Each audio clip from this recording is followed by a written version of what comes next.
I'm Lillian. And I'm Zara. And we are here because banning the export of live animals is something that we care about. Animals have no voice and no power, so we are here to speak up for them. Animals can feel pain and emotions just like us. These days, we wouldn't put millions of people on boats packed into small pens and fill boxes. People used to do this with slaves and prisoners, and now we look back on those stories and wonder how it could have happened. How people could be so cruel and inhumane to other people who had no power to stop it. We stopped, at least in New Zealand. We need to stop doing it with animals too, because it is just as inhumane and cruel to treat them in this way. When I heard about what happened on the Trust 1 ship, where thousands of sheep died from extreme starvation, dehydration, and exhaustion, I realized that we need to end this now.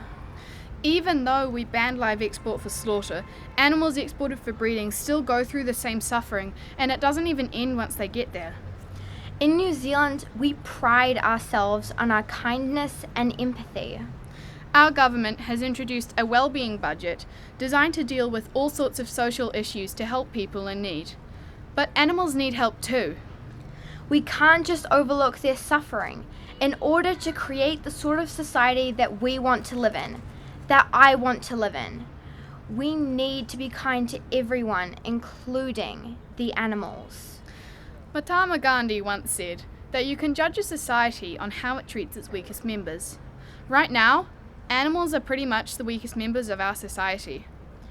New Zealand has taken some steps in the right direction by banning the testing of cosmetics on animals and live exports for slaughter. But it's not enough. Animal cruelty still has a powerful grasp on our country. We need to take a stand, and that time is now. We love animals. They are a part of our lives, and they always have been, and we want to keep it this way. Because live export isn't just bad for animals, it's bad for people too. Some farmers in developing countries can't afford to buy medicine for sick cows when the veterinary care that they were promised doesn't arrive, which makes the long-suffering journey that they had no choice but to go through worthless.